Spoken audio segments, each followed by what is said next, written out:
రైతులు కానీ ఒక సానుకూలమైన దృక్పథంతో ఇప్పుడు పటాభి గారు చెప్పారు కదా, చాలామంది ఆయన దగ్గరికి వచ్చి హ్యాపీగా ఉన్నామని చెప్పారంట. మీతో కూడా చెప్తున్నారా? మీరు కూడా హ్యాపీగా ఉన్నారా అందరూ జరుగుతున్న ఇదంతా చూసి? ఒకటండి, ప్రభుత్వం రాగానే జరిగిద్దని ఎదురు చూసామండి. కూటమి ప్రభుత్వం రాగానే ఇందాక నుంచి నా కంఠశోష కూడా అదే. గతంలో ఎప్పుడైతే పోలవరం విషయంలో చంద్రబాబు నాయుడు గారు 2014లో కేంద్ర ప్రభుత్వాన్ని ఒప్పించారో, ఏ విధమైన నిర్ణయం తీసుకున్నారో అదే విధమైనటువంటి నిర్ణయం అమరావతి పట్ల జరిగిద్దని మేమందరం ఆశించాం.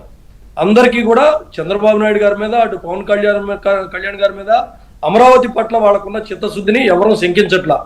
కాకపోతే ఇప్పుడు 20 నెలల కాలాతీతం అయిపోయిందని మాత్రం అందరికీ అసంతృప్తి ఉన్నమాట వాస్తవం. ఏది ఏమైనప్పటికీ ఈ రోజుకైనా దీనికి కార్యరూపం దాల్చి దీనికి ఒక పులి స్టాప్, కామ కాకుండా పులి స్టాప్ పెట్టబోతున్నారు. భవిష్యత్తులో ఎవరు వచ్చినా ఈ అమరావతి రాజధాని అంశాన్ని ఎవరు కూడా చెడగొట్టడం కానీ, దాన్ని ఏదో నాశనం చేయాలన్నటువంటి చెడు ఆలోచనలతో రావడం కానీ జరగదు అనేటువంటి ఒక ఆశ ఏదైతే ఉందో అందరికీ తృప్తిగా ఉంది. చంద్రబాబు నాయుడు గారు మొట్టమొదటి నుంచి కూడా అమరావతి రాజధానిని ఆయనే ప్రారంభించారు. ఆయన యొక్క దత్తపుత్రిక అని చెప్పి అంటారు. పైగా ఆయన జరుగుతున్నటువంటి ఇప్పుడు కూడా అమరావతి విషయంలో నేను చెప్పదలుచుకుంది ఏంటంటే, అమరావతిలో ఎన్నో అభివృద్ధి కార్యక్రమాలు జరుగుతున్నాయి.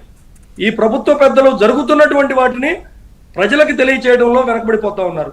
ఒక్క నిమిషం టైం ఏంటి, 2014-19లో కూడా ఒక అమరావతిలోనే కాదు రాష్ట్ర వ్యాప్తంగా ఈ ప్రభుత్వం చేసినటువంటి మంచి కార్యక్రమాలు చెప్పుకోవడంలో వీళ్ళు వెనకబడిపోయారు.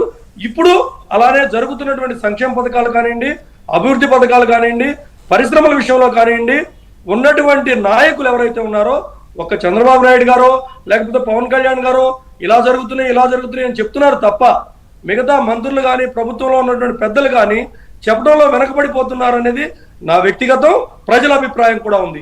ఎందుకంటే వైఎస్ఆర్సీపీ పార్టీ ఎప్పుడూ కూడా దుర్మార్గమైనటువంటి తప్పుడు ఏవైతే ఉన్నాయో వీళ్ళ మీద అబద్ధాలు వేస్తూ ఉంటుంది, బురద పోస్తూ ఉంటుంది. ఆ బురదను వీళ్ళు కడుక్కునే పనిలోనే ఉన్నారు తప్ప వీళ్ళు చేసినటువంటి మంచి పనులు చెప్పుకోవడంలో వైఫల్యం చెందుతా ఉన్నారు. ఈ 20 నెలల కాలం ఆలస్యమైనటువంటి విషయాన్ని కూడా ప్రజలకు చెప్పుకోవడంలో విఫలమయ్యారు. వాళ్ళ చిత్తశుద్ధిని ఎవరు కూడా శంకించట్లా. చంద్రబాబు నాయుడు గారు అమరావతి విషయంలో తప్పనిసరిగా న్యాయం చేస్తారని రైతులకి, మాకు అందరికీ కూడా నమ్మకం ఉంది. ఆ నమ్మకాన్ని ఎవరు చెడగొట్టలేరు. రైట్. ఇక అమరావతి ప్రాంతంలో జరుగుతున్న అగ్ని ప్రమాదాలకి కారణం ఏంటి? దీని వెనుక ఎవరున్నారు? ఇది కుట్ర లేకపోతే నిజంగానే ప్రమాదవశాత్తు జరుగుతున్న అగ్ని ప్రమాదాల? సరిగ్గా ఆ కేబుల్సే ఎందుకు తగలబడుతున్నాయి? వాటినే ఎందుకు టార్గెట్ చేస్తున్నారు?